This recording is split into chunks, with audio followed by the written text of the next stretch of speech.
गंगा जी यहां बिहार से बहते हुए ही बंगाल तक पहुंचती है।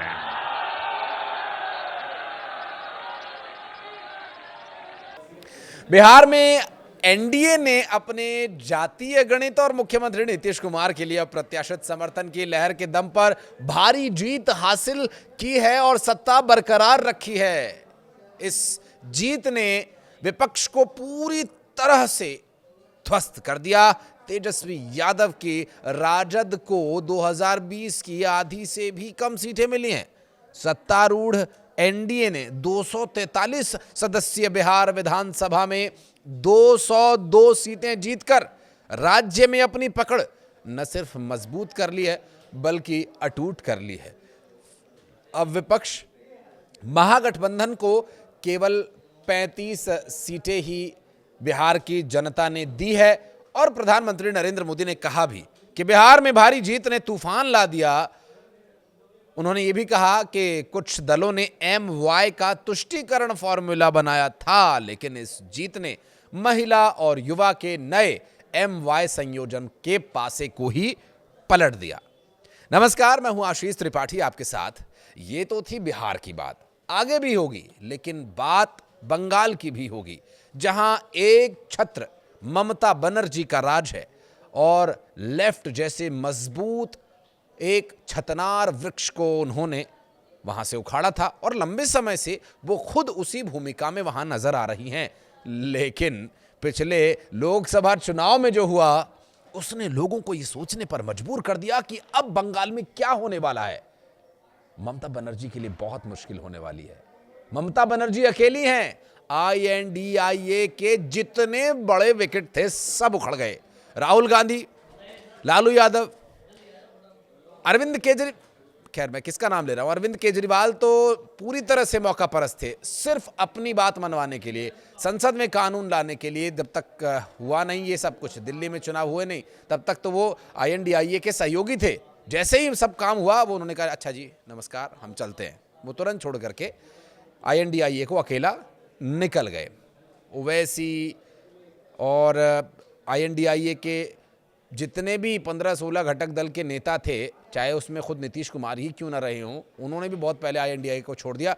अब INDIA ये 5 वर्ड है ना, तो इसमें उन्हीं 5 वर्ड के हिसाब से 5 लोग रह गए हैं, जिसमें से ममता एक नेता हैं जिसके लिए कि प्रधानमंत्री नरेंद्र मोदी रणनीति बना चुके हैं। क्या है रणनीति, बात करेंगे इसी पर। प्रधानमंत्री नरेंद्र मोदी ने कहा कि गंगा बिहार से बंगाल तक बहती है। बिहार ने बंगाल में भाजपा की जीत का मार्ग प्रशस्त किया है और बंगाल से भी जंगल राज को हटाएंगे।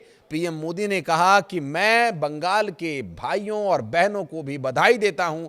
अब आपके साथ मिलकर के भाजपा पश्चिम बंगाल में भी जंगल राज को उखाड़ फेंकेगी। पश्चिम बंगाल में 2026 विधानसभा चुनाव होने हैं।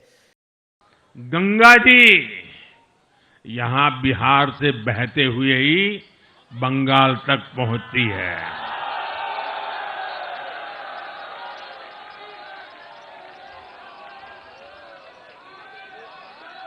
बिहार ने बंगाल में भाजपा की विजय का रास्ता भी बना दिया है।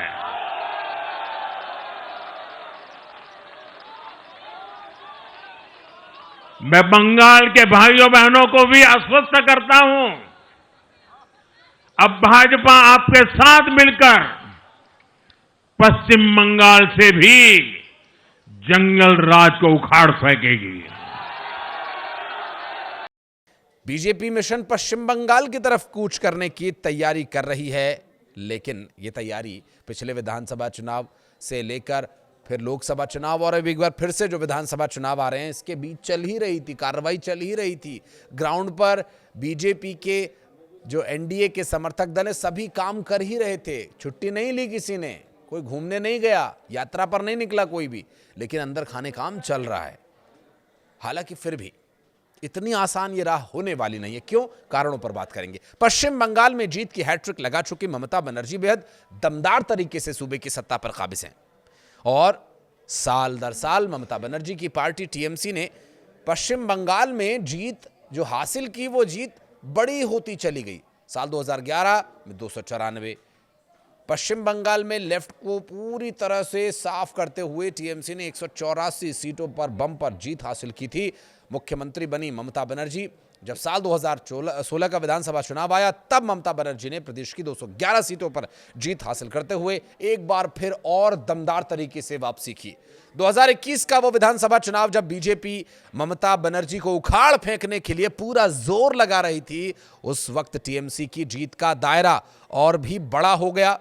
टीएमसी ने साल 2016 की जीत से वो 2 कदम आगे निकले और 2016 का वो चुनाव जिसमें 213 विधानसभा सीटों पर बम्पर जीत हासिल की और ममता बनर्जी ने मुख्यमंत्री बनने की हैट्रिक लगाई। और बंगाल में 2026 के विधानसभा चुनाव होने वाले हैं।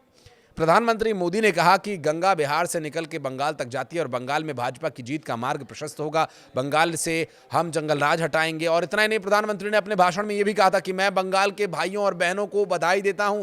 अब आपके साथ मिलकर के भाजपा पश्चिम बंगाल से भी जंगल राज को उखाड़ फेंकेगी। केंद्र की सत्ता पर काबिज होने के साथ ही बीजेपी ने पश्चिम बंगाल की तरफ ध्यान देना शुरू कर दिया था। साल 2014 में केंद्र ने पीएम मोदी के नेतृत्व में बीजेपी ने सरकार बनाई और उसके 2 साल बाद 2016 में पश्चिम बंगाल के विधानसभा चुनाव में बीजेपी ने अपनी मौजूदगी दर्ज कराई। हालांकि पार्टी को कोई खास कमाल दिखा पाने का मौका नहीं मिला, लेकिन 3 विधानसभा सीटों पर जीत दर्ज करके खाता खोला, जिससे पश्चिम बंगाल में बीजेपी की उम्मीदों को पंख मिले और एक रोशनदान बना, जहां से बंगाल में बीजेपी कार्यालय में रोशनी आनी शुरू हुई। और बिहार में हुए चुनाव के बाद, उसके परिणाम के बाद, और जो इस वक्त लहर या तूफान या सुनामी, जो भी आप ठीक समझे शब्द दे सकते हैं, इसके बाद बंगाल में भी कुछ इसी तरह का चक्रवात उठने की संभावना है। प्लानिंग तो गहरी है और बहुत तगड़ी है। भाषण में प्रधानमंत्री नरेंद्र मोदी ने उसका जिक्र किया। अगर आपने ध्यान नहीं दिया होगा उस समय तो अब सुनिए। दरअसल राजनीति में गर्मी पैदा हो चुकी है। मौसम भले ही अब इस वक्त ठंडा हो गया हो, लेकिन बंगाल में जंगल राज वाले बयान के बाद मुख्यमंत्री ममता बनर्जी की पार्टी अब तिलमिलाई हुई है। प्रतिक्रियाओं से पता चल रहा है। टीएमसी की ओर से पलटवार किया गया और पार्टी की ओर से कहा गया कि न सिर्फ ये दावा भ्रम है, बल्कि साल 2026 का चुनाव ममता बनर्जी को चौथी बार सत्ता में पहुंचाएगा।